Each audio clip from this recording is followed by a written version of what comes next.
Bismillahirrahmanirrahim. Assalamualaikum warahmatullahi wabarakatuh. Selamat pagi anak-anakku. Selamat pagi semuanya. Bagaimana kabar kalian? Semoga hari-hari kalian membahagiakan ya. Selalu sehat dan tetap semangat ya dalam mengikuti pelajaran pada pagi hari ini. Nah, untuk pagi hari ini saya akan menyampaikan materi yaitu pidato persuasif. Pidato ini merupakan materi pelajaran Bahasa Indonesia kelas 9 semester Gasal.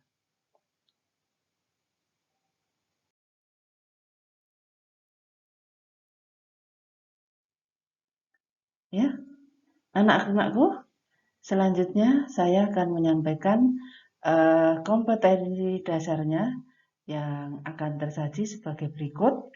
Yang pertama adalah 3.3, yaitu mengidentifikasi gagasan, pikiran, pandangan, arahan, atau pesan dalam pidato persuasif tentang permasalahan aktual yang didengar.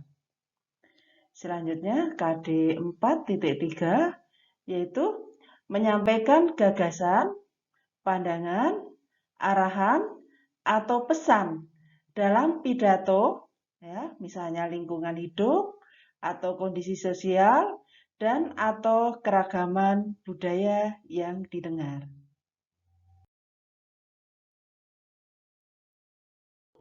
Selanjutnya, saya akan menyampaikan tujuan pembelajarannya ya. Yang pertama adalah siswa mampu menemukan gagasan, pikiran, pandangan, arahan, atau pesan dalam pidato dengan benar. Yang kedua, siswa mampu menyimpulkan gagasan, pikiran, pandangan, arahan, atau pesan dalam pidato dengan benar. Nah, yang ketiga adalah siswa dapat menyimpulkan struktur teks pidato persuasif dengan benar. Terus yang keempat adalah siswa mampu menyimpulkan ciri kebahasaan teks pidato persuasif dengan benar. Selanjutnya saya akan menjelaskan pengertian pidato persuasif. Ya, kalian tentunya sering mendengar apa sebenarnya pidato persuasif itu. Nah, pidato persuasif adalah pidato yang digunakan untuk meyakinkan audiens atau pendengar agar percaya hingga mau melakukan sesuatu dalam suatu topik tertentu. Dan pidato ini digunakan untuk meyakinkan pendengar atau pembaca dengan menyajikan argumen dari satu sudut pandang yang berbeda dan dapat dibuktikan kebenarannya. Jadi ciri yang utama adalah pidato persuasif ini adalah meyakinkan pendengar atau audiens. Nah, kalian bisa menjumpai contohnya adalah pidato dalam kampanye ya.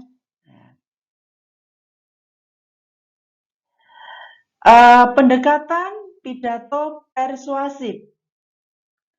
Dalam berpidato itu tidak asal saja ya, tetapi ada pendekatan yang harus dilakukan oleh seseorang yang akan berpidato. Yang pertama adalah pendekatan etika. Nah, etika ini digunakan ya untuk pendekatan yang berarti menyentuh audiens. Dalam hal ini lewat nilai-nilai moral dan kebenaran yang harus ditegakkan. Lalu yang kedua adalah pendekatan emosi. Nah, Emosi di sini yaitu sentuh ya, perasaan audien dengan cara membakar semangatnya ya, atau justru membuat pendengar atau audien itu merasa terharu akan suatu kenyataan ya. Kita sering mendengar pidato yang kita merasa terharu ya, merasa sedih, merasa empati dengan apa yang disampaikan oleh orang yang berpidato itu. Lah, yang ketiga adalah pendekatan logika.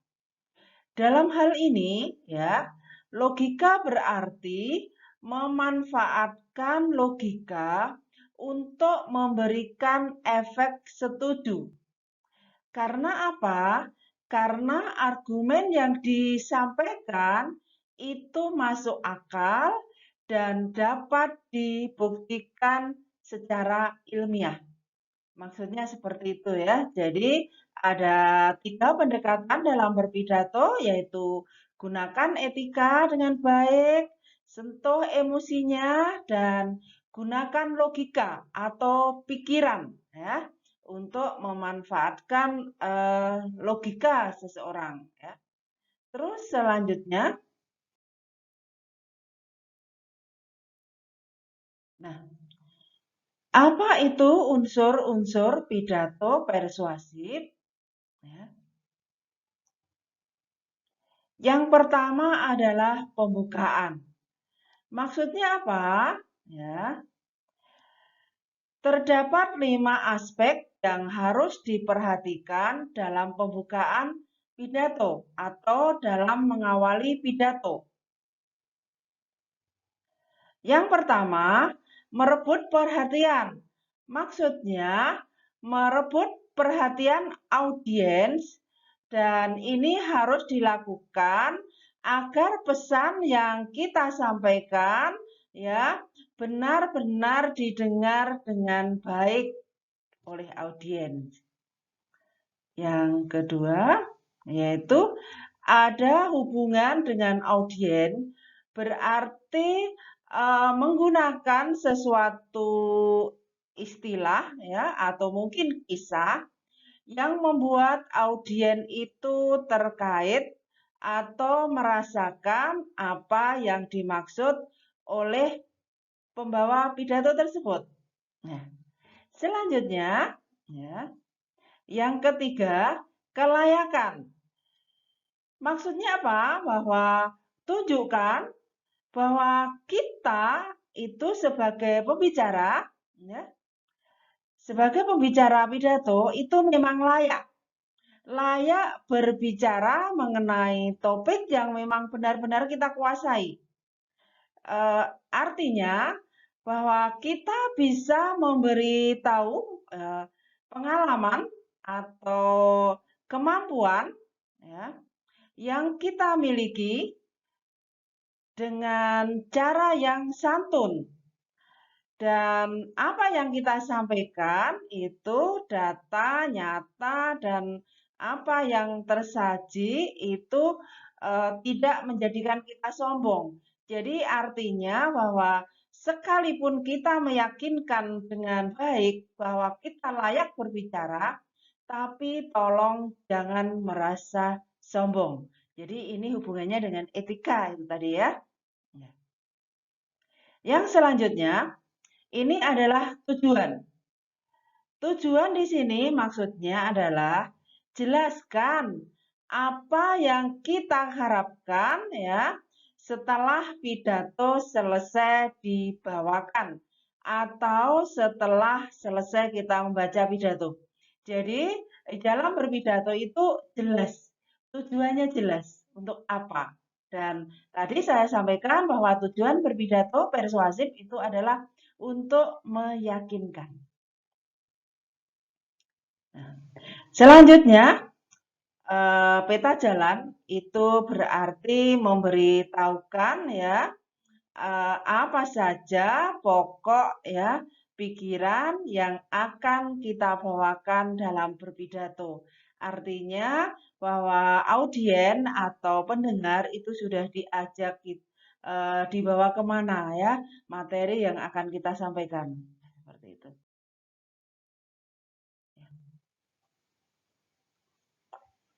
Selanjutnya adalah isi. Isi dalam berpidato itu apa? Nah,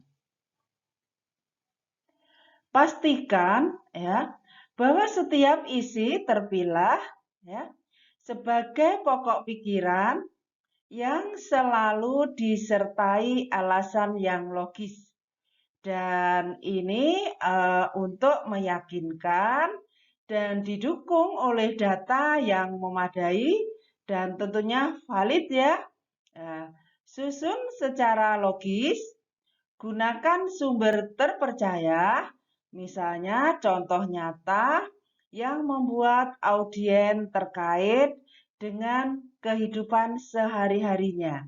Artinya bahwa apa yang kita sampaikan ini bisa jadi adalah terkait dalam kehidupan sehari-harinya. Yang sering kita kenal adalah relatable.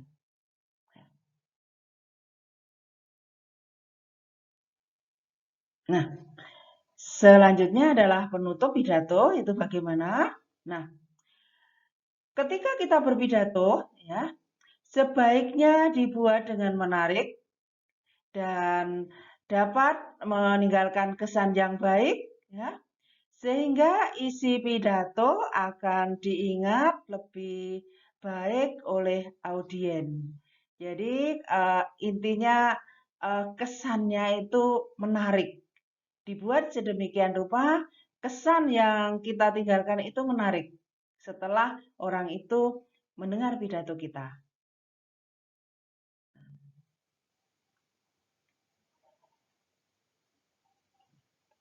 Selanjutnya adalah struktur pidato persuasif. Ya. Yang pertama adalah pernyataan posisi. Maksudnya apa? Bahwa pernyataan posisi ini merupakan pendapat atau pendirian ya, yang digunakan penulis untuk mengulas suatu persoalan. Misalnya, apa posisi pelaku pidato terhadap suatu persoalan? Misalnya, apakah dia menjadi korban atau mungkin ahli atau mungkin hanya seorang yang peduli terhadap persoalan itu. Dan untuk membuat pernyataan posisi yang kuat, kita dapat mempertanyakan beberapa poin di bawah ini, misalnya siapa yang diyakinkan? Ya, kita harus bisa membedakan. Ketika meyakinkan petani misalnya, berbeda kita meyakinkan guru misalnya. Lalu apa yang akan diyakinkan? Materinya dan tentunya sesuai dengan kebutuhan. Yang kedua adalah tahap argumen. Nah, argumen di sini dibuat harus diterangkan secara logis dan dibuktikan dengan alasan ya. Contoh bukti pakar atau data atau mungkin informasi yang ada misalnya dengan statistik yang kuat. Ya.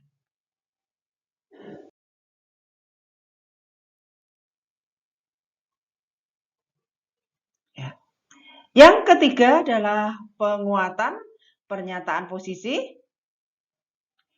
Maksudnya apa? Bahwa bagian ini letak argumen ditonjolkan ya.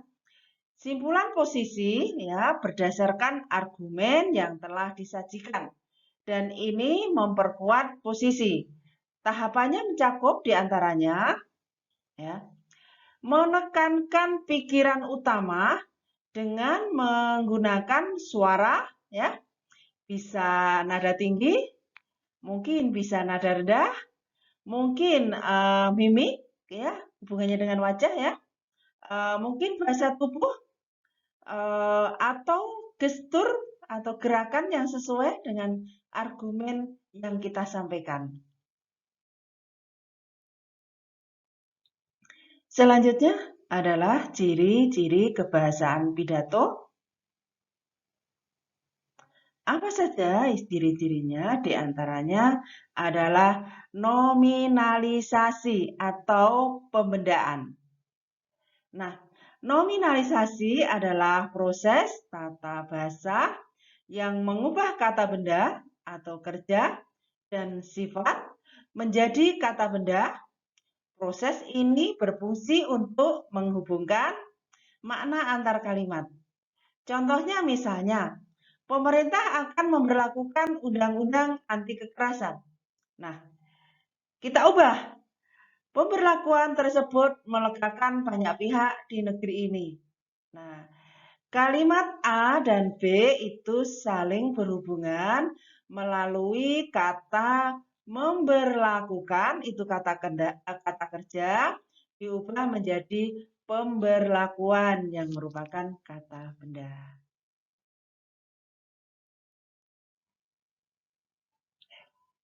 Selanjutnya ada bentuk pasif dan kata ganti orang, ya.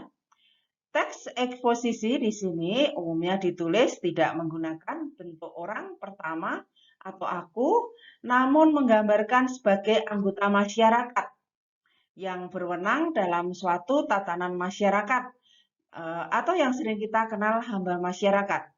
Misalnya, ini harus dihentikan agar terdengar formal dan tidak menjadi pihak yang angkuh dan dapat menghentikannya sendiri, kata ganti orang juga dihilangkan agar tidak menyudutkan satu orang atau instansi tertentu.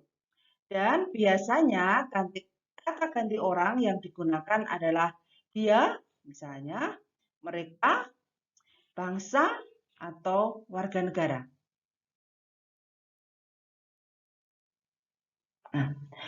Nah, kita juga perlu memperhatikan kosakata yang kita pilih, ya. Kosakata yang sering digunakan adalah istilah teknis dan kemudian juga menggunakan sinonim, ya. Mengapa perlu menggunakan sinonim? Ini digunakan untuk menghindari penggunaan kata yang menggunakan atau membuat kalimat itu terlalu kaku. Maka gunakanlah kata sinonim, ya, atau bersinonim yang artinya maknanya hampir sama. Nah, selanjutnya adalah langkah menulis pidato persuasif. Pertama, pelajari topik. Ya.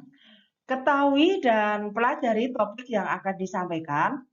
Lakukan kajian sebanyak mungkin hal-hal yang berkaitan dengan topik tersebut. Yang kedua adalah pahami tujuan. Maksudnya apa? Ya, pastikan bahwa tujuan yang ingin kita capai itu dapat dipahami dan sesuai dengan urgensi topik yang kita sampaikan. Yang selanjutnya adalah pahami audien, artinya kita pelajari siapa audien yang akan mendengarkan pidato. Dan setiap audien itu memiliki kebutuhan tersendiri yang berbeda satu dengan yang lainnya. Nah, itulah anak-anakku materi hari ini tentang pidato persuasif. Harapan saya mudah-mudahan kalian bisa membuat pidato persuasif dengan baik dan caranya bagaimana? Banyak-banyaklah membaca, juga banyak-banyaklah kamu mendengar pidato yang berkualitas. Demikian anak-anakku yang bisa saya sampaikan pada pertemuan hari ini. Mohon maaf bila ada kekurangan dan kesalahan. Saya akhiri dulu. Billahi taufik walhidayah. Wassalamualaikum warahmatullahi wabarakatuh.